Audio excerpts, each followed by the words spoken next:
Parasites need to be sanitized, Jonas said as he poured beer on me. Good for you. All cleaned up. My mother-in-law laughed as she saw me soaking wet. I had reached my breaking point. Are you ready for this, Jonas? When I asked Jonas, for some reason, my father-in-law retorted. Don't get cocky when you can't do anything right. Well then, I'll stop sending money home, I said, and in that instant, the expressions on my in-laws and Jonas's faces stiffened. Huh? What do you mean? The money I send is my own. I pressed on, confusing Jonas. I mean, I'm gonna divorce you. I declared this in front of the relatives. I was planning to divorce him soon anyway. If so, I might as well get divorced right here and now. But I don't intend to just get divorced and end it. I'll make sure to pay back double for the humiliation I've received. I'm prepared for that. Besides, opportunities always come unexpectedly. For me, now is the time. If I get divorced here, I feel like everything will go smoothly. Dear father-in-law, mother-in-law, and Jonas. Now it's your turn to taste humiliation. I immediately went to the room next to the entrance to get the bag containing the filled-out divorce papers. My name is Mirabelle Manson. Currently, I'm helping out at my family's tea business. But I'm not just doing it on the side. I'm a salaried employee. Also, being a housewife is my job too. By the way, my husband, Jonas, works at a general wholesale trading company. He seems to deal mainly with hotel amenities. But Jonas seems dissatisfied with his job. I could have been the boss by now. Jonas sometimes complains like that. There's a reason for that. Actually, Jonas's family used to run a hotel. However, that hotel went bankrupt years ago. Even now, in his mid-40s, Jonas might not have given up on the dream of running a hotel. On the other hand, my in-laws retired following the hotel's bankruptcy. I wonder who Jonas got his stubbornness from? He's not at the age to be dreaming anymore. I've started to think like that now that I'm 40. That aside, it's not easy just because the in-laws have retired. Because they rely entirely on us. They're unemployed, so their only income is their pension. They say that's not enough to live on and ask Jonas for financial help. Of course, I'd be willing to help within reason. But the incredibly audacious in-laws are not satisfied with just that. It's not uncommon for them to come into our house uninvited while I'm at work. They even go as far as eating the food in the fridge without asking. There was even a time they ordered food without permission. But, of course, I had to pay for it. As soon as I got home, the in-laws told me this. We told them you'd pay for it later. Hurry up and go. You're causing trouble for the store. Even though it's a store I know, I can't cause them trouble. Holding back what I wanted to say, I went to the store. But when I returned home after paying, the in-laws were already gone. All that was left in the room was a pile of trash. Standing in front of the messy room, I was stunned. Meanwhile, Jonas came home. As soon as Jonas entered the room, he raised his voice. What's with this room? I'm sorry. Your parents came over. I explained that the in-laws had come and helped themselves to food and drink in the house. This mess would make Jonas speak up to his parents. I thought so. But Jonas just sighed softly. Turning his back to me, he said, I'm gonna take a shower, so clean this up. What? Isn't there something else you should say? Jonas turned back at my words. He sighed again and continued. Look, dealing with my parents is also part of a wife's job, right? A wife's job, but they're your parents. I'm tired from work. Don't compare me with a woman who just helps out at her family's business. With that, Jonas quickly left the room. All I could do was stand there in shock. What's with that attitude? Like father, like son, I guess. Does he think of me as some kind of maid? In the end, I had no choice but to clean the room alone while grumbling about Jonas and his parents. Then, something crossed my mind. It was about how Jonas and I got married. In fact, the pushy in-laws were involved in the circumstances of our marriage. It all started when I was in my senior year of high school. While I was tending the tea shop, a woman appeared. A well-dressed woman in traditional attire. However, she had a frown on her face. "Can I help you with something?" As I spoke, the woman approached. After looking around the shop, she turned her gaze to me. "Are you a part-time worker?" I needed to talk about the next delivery. "No, I'm the daughter of the owner. My father is out on an errand." "I see. Well, then, please pass on the message. We're going to stop doing business with your family." The woman said that with a snide smile. That was my first encounter with my mother-in-law. "Canceling the deal? What do you mean?" "It's none of your business. Adult circumstances." "But..." "Be quiet. You just do as you're told." My mother-in-law raised her voice. Then my father returned home. "Oh, this is Mrs. Manson. What can I do for you?" Good timing. Actually. Quickly grasping the situation, my father invited my mother-in-law inside. Then he ordered me to serve some high-quality tea. "Is that rude customer really that important?" Grumbling, I prepared the tea. I found out later that my mother-in-law was one of our valued customers. When her parents were running the hotel, our store's local premium tea was served there. In other words, just supplying tea to the hotel was quite profitable for us. So, you can imagine how panicked my father must have been when the deal was about to be cancelled. After my mother-in-law left, my father had a talk with me. "Hey, Mirabelle. Would you consider going on a date?" "With whom?" "With the son who's set to inherit a nearby resort." This was what my father explained. My mother-in-law had proposed terminating the contract. It's a time when every business is thinking about cutting costs, so that's understandable. But losing the contract with the hotel would be a big blow to our tea shop. So, my mother-in-law made a proposal. It was an arranged date.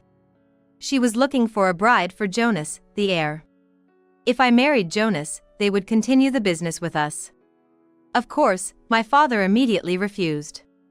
But my mother-in-law made this snide remark. "Our hotel has a more stable future than your small tea shop." At that time, the hotel was doing well. It had many repeat customers and might have been thriving. I knew the hotel was prosperous. But my father must have understood it better. Concerned about my future, my father told my mother-in-law that he would talk to his daughter. "So, meeting him would be fine, right?" "Is that okay, Mirabelle?" "I'm still in high school, and whether I'll marry him is another matter. But it's common to have arranged meetings with business associates." It wasn't unusual to be introduced to a potential marriage partner through business connections. I was a high school student at the time. I wasn't a child anymore, and I knew that much. Of course, I didn't like my mother-in-law's approach. Using the contract as leverage was downright unscrupulous. But just having the arranged meeting might make them reconsider the business deal. That was indeed part of my consideration. So, I accepted the arranged meeting. On the day, Jonas, who came for the meeting, was a nice person. I didn't sense the cunning or snideness I felt from my mother-in-law. Being involved in the accommodation business, he had a gentle and soft demeanor. He seemed like such a grown-up man. That's what I, still a high school student, mistakenly thought. So after graduating high school, I married Jonas. But it turned out to be a huge mistake. As soon as we got married, Jonas changed completely. "You're going to be the manager someday, so do your job exactly as my mom says." "But if I do everything your mom says, I can't get any housework done." "Figure it out." That's what it means to be the wife of a future owner. Told by Jonas, I ended up being saddled with all sorts of chores at the hotel. Moreover, I wasn't allowed a single day off, and it was all for no pay. Huh? It's only natural for a daughter-in-law to help with the family business. Why do you need money? I don't have time for housework, so I thought about using a service. Don't be ridiculous. I never skimped on housework or my job. My mother-in-law just scolded me, leaving no room for discussion. I had no choice but to endure. Then one day, I happened to overhear my in-laws talking. I was returning to the office to take a break.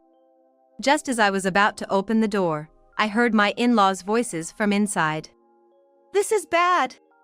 We'll go bankrupt at this rate. Isn't there somewhere we can get a loan? It felt awkward to enter right then. At that moment, the door suddenly opened, and my mother-in-law peeked out. What's up, Mirabelle? Oh! I was at a loss for words. Suddenly, my mother-in-law looked behind me. Hey! You shouldn't be here.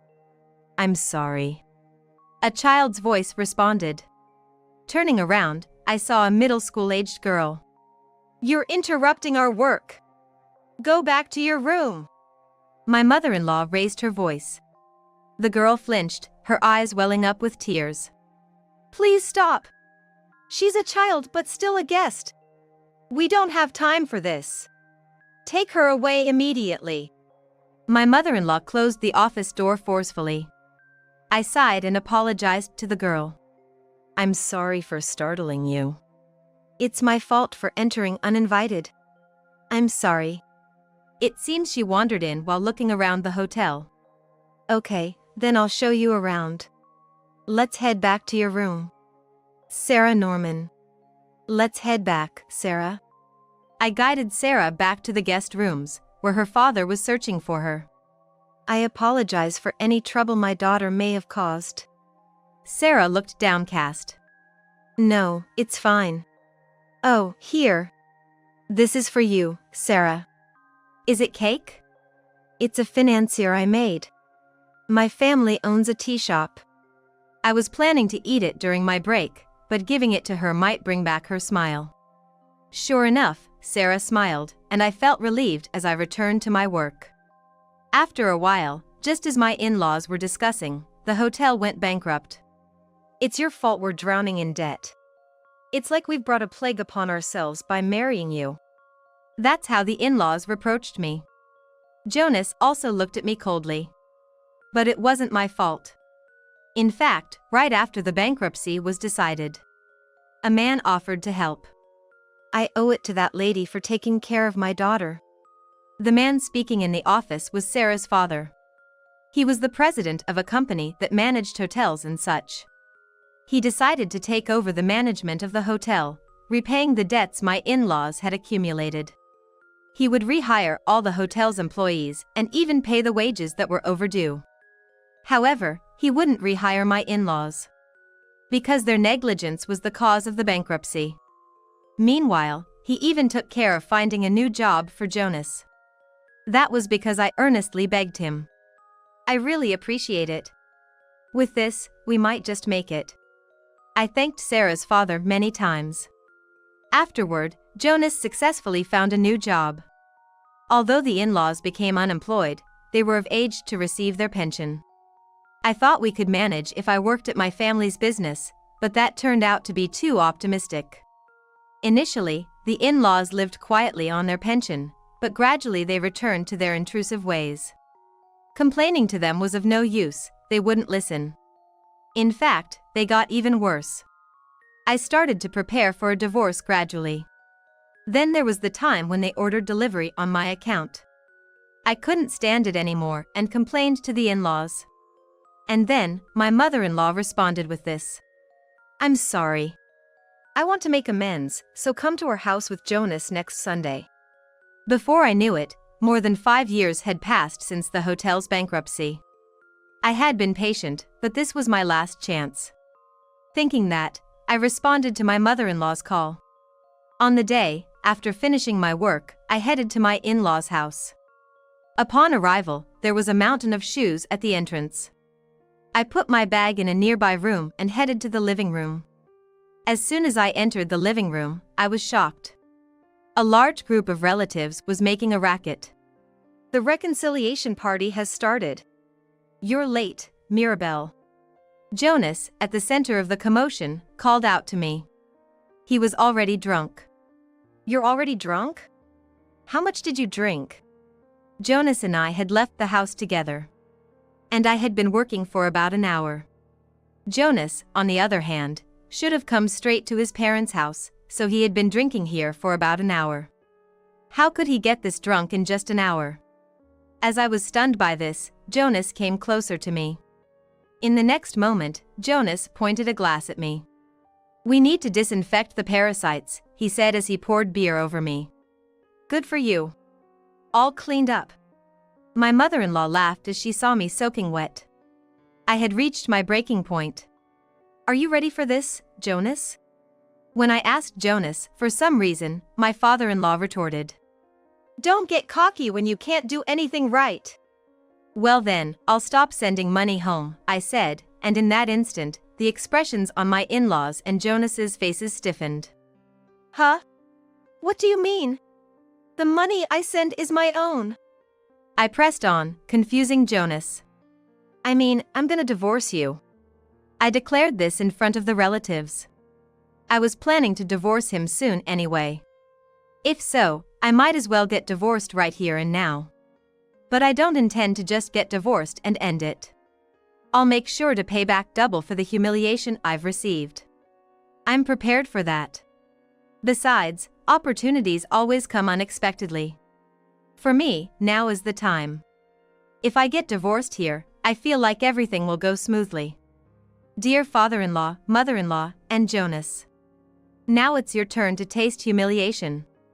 I immediately went to the room next to the entrance to get the bag containing the filled-out divorce papers. I'm glad I brought it just in case, thinking that. I returned to where Jonas was. "Hey! Mirabelle? What about?" "The discussion is over. Here, the divorce papers." I slammed the divorce papers in front of Jonas. At that moment, the noisy relatives went silent. In the hushed atmosphere, I looked at my in-laws and Jonas. Then I calmly told them, "Sign it and bring it to my family home. Once I can confirm it, we'll start discussing alimony." "Hey, you're joking, right?" "A joke? There's no way. I'm fed up with all of you." I looked back and forth between my in-laws and Jonas. Perhaps feeling overpowered by me, none of the relatives said a word. I took a deep breath and then stood up gracefully. After looking over everyone who was causing a commotion, I finally announced, "Well, then, please take care of the burden that caused the hotel to go bankrupt yourselves." With that, I left my in-laws' house amidst the murmuring relatives. On my way, I stopped at a convenience store to buy a towel. Then, I went straight back to my parents' house.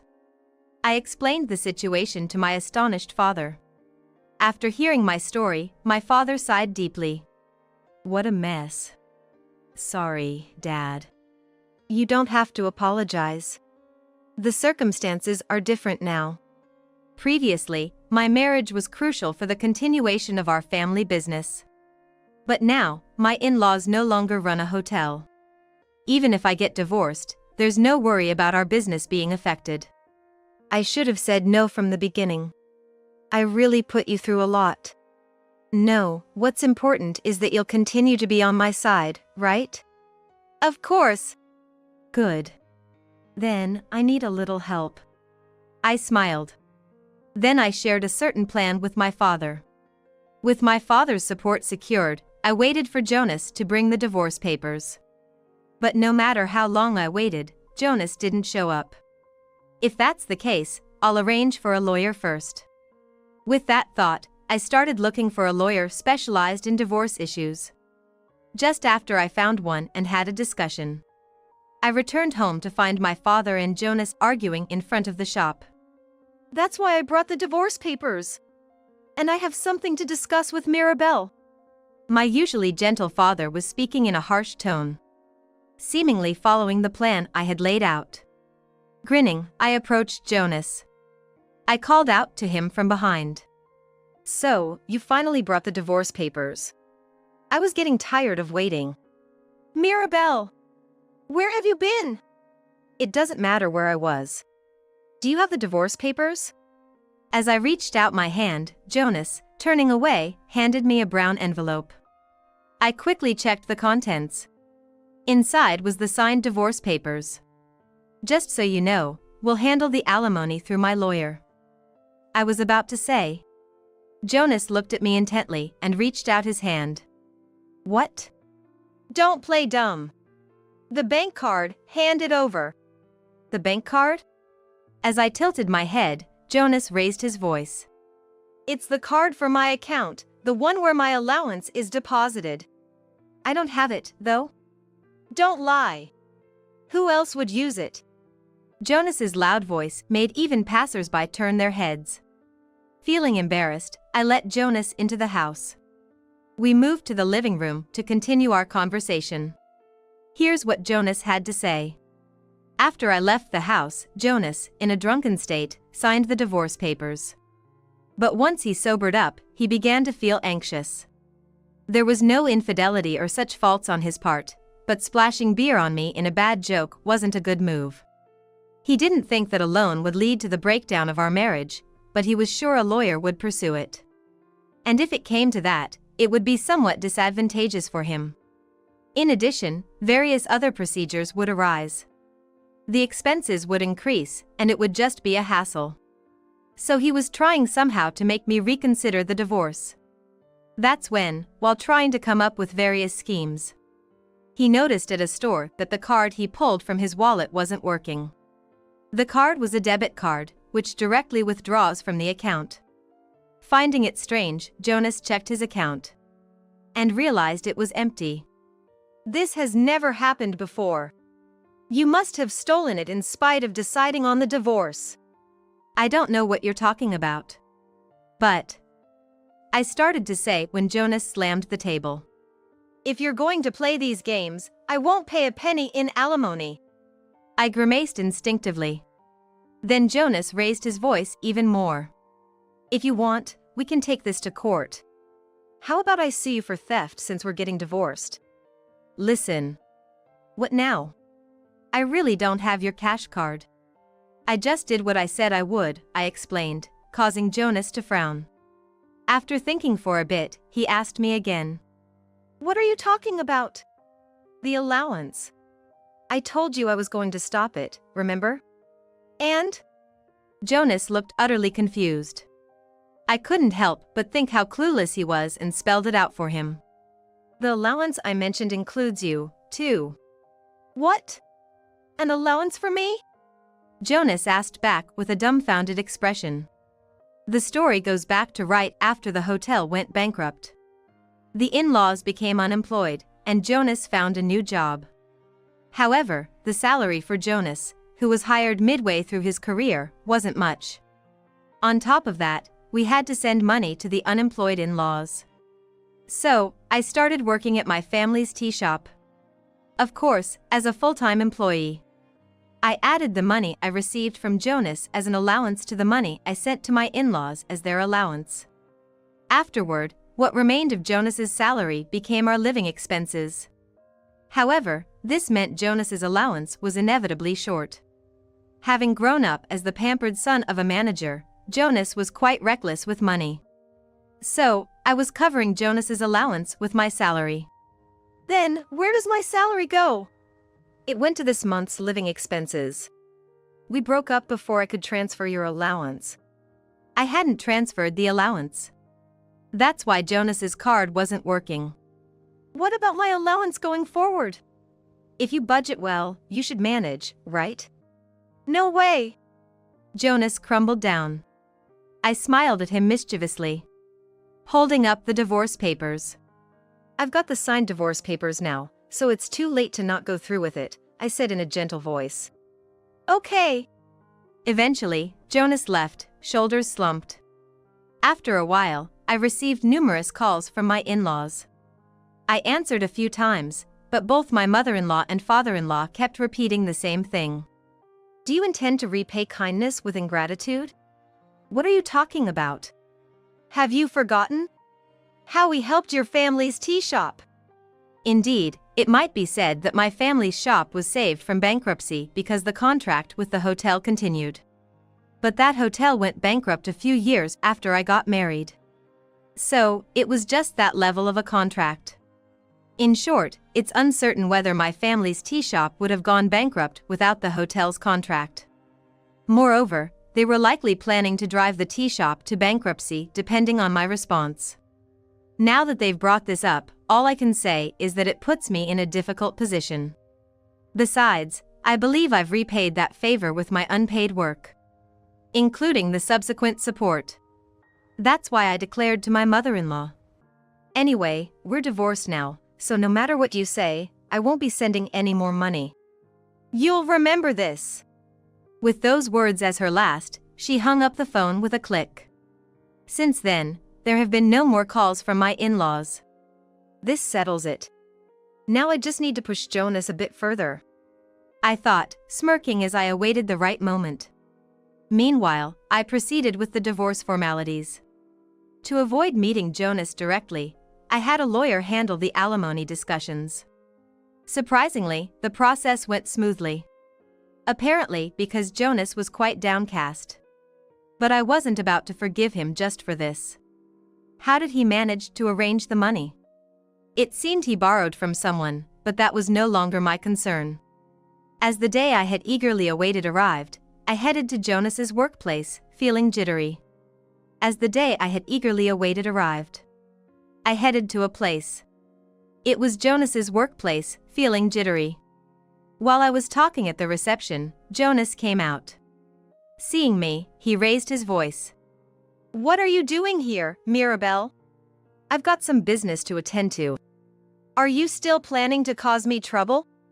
Ignoring everyone around, Jonas continued to shout. "Having you here is just a nuisance in such a big company.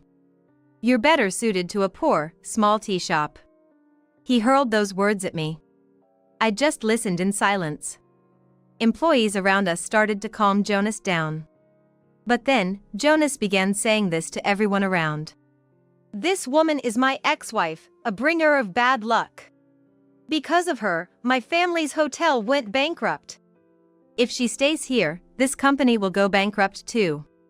She should be kicked out immediately." That's how shamelessly Jonas was spreading the word. As I wondered what to do, a loud voice echoed. "What's all this commotion about?" "My ex-wife came here to disrupt our business." "I'll send her away right now." Jonas cowered. "Ex-wife?" The man called manager turned his gaze towards me. "You're already here, Ms. Evans?" Evans is my maiden name. After divorcing Jonas, I had reverted to my maiden name. "I was called here, but this treatment is a bit..." I showed my displeasure. Immediately, Manager West's expression changed. He turned back to Jonas, beginning to scold him fiercely. "Hey, Manson! Enough is enough. How dare you treat an important guest like this?" "Guest? But she's my ex-wife." "She's an important client." "Client? The tea shop lady?" Jonas was dumbfounded. Manager dragged him away somewhere. A few minutes later, Jonas returned with a pale face. Manager West was also there. "You're a company executive, what's that all about?" It seemed Jonas had finally grasped the situation. Actually, I was there for a business discussion with Jonas's company. My company deals with antibacterial materials made using catechins, like towels, among other things. We also sell sweets made with tea. I came for discussions related to these products. Jonas's company had shown interest in antibacterial towels. They were planning to use them as amenities in hotels they supply. "When did you start a company?" "Right after the hotel went bankrupt. When I started placing my homemade sweets in a shop. After the hotel's bankruptcy, I began efforts to increase my family's shop sales. One of these efforts was diversifying our products, including tea-related items. The first was my homemade sweets. Initially, it was more for promotion than as a product. But they became unexpectedly popular, and a woman suggested commercializing them. That led to starting the confectionery business, which became a hit as a souvenir. Then I ventured into further product development, utilizing the catechins found in tea. While similar products were already on the market, having connections from my time working at the hotel gave me an edge. Similar products were already on the market. However, I had connections from my time working at the hotel, which gave me an edge. I thought there might be demand for these as amenities. Because it was successful, I officially established a corporation. This was our first business discussion. Why didn't you tell me? There was no need to tell you, we're divorced. That is. Well, good luck with your work, I said to Jonas and headed to the company's reception room with Manager West. Afterward, the business discussion with Manager West concluded successfully. I secured a satisfying contract. I crossed paths with Jonas a few times at the company. But he quickly averted his eyes. Apparently feeling quite awkward, he quit his job a few months later. According to a colleague, he started working part-time at a construction site. A job that seemed quite tough, leaving him worn out every day. Hearing this made me feel a sense of relief. My revenge was complete. One day, I received a call from President Norman. My daughter always causes you trouble, doesn't she? Not at all, Sarah is doing great running the business. In fact, it was Sarah, Norman's daughter, who had suggested commercializing my sweets. After graduating high school, Sarah helped with her father's business and worked at a hotel. During that time, she visited me. She saw the sweets, felt a sense of nostalgia. I'll take charge as president, let's commercialize it. Of course, I thought it was just casual child's talk at first. But Sarah wasn't a child anymore. Taking after President Norman, she made some moves on other fronts. And before I knew it, she had incorporated the business. That company is where I work now, selling sweets made with tea. So I thought President Norman was worried about Sarah and contacted me. But as we talked, I realized that wasn't the case. Actually, a guy I know tried to sell me your company's products. Oh? The sweets or the catechin materials? The catechin materials. He was suggesting we use them as amenities in hotels. I was completely confused. After all, Sarah had already pitched them to President Norman. Why would it happen like this? President Norman explained the situation to me when I asked. It turns out a man had bought the rights to the product from someone. However, the sellers were none other than my former in-laws. It was a part of a premeditated scam. After hearing about me from Jonas, they plotted this fraud. Because it's my daughter's company, I immediately knew it was a scam, he said. I see. It seems they've been caught, but depending on your response, they were willing to settle things quietly. It appeared that if I showed leniency towards my former in-laws, they would let it slide. But there was no way I was going to do that. I replied with a smile. Please turn them over to the police. After hearing my response, President Norman ended the call. Later on, my former in-laws were arrested for fraud. They claimed until the end that I was involved. Of course, the police inquired about it. But my response was as you would expect. It's true they are my former in-laws, but this act was out of spite against me. I had no involvement. Ultimately, it seems that this single statement made my former in-laws come to terms with the situation. They are now complying honestly with the investigation. They might end up with probation or some form of criminal penalty. Even so, I hope they reflect deeply on their actions. Meanwhile, I'm busy with my days. I never thought that products made with tea would become this popular. However, I have one goal now. To attend Sarah's wedding. And make sweets for her. Jonas and I never had children. So I can't help but dote on Sarah as if she were my own. That aside, I haven't given up on remarrying. If the opportunity arises, I'd love to remarry. Especially to someone who appreciates tea-based sweets. That goes without saying.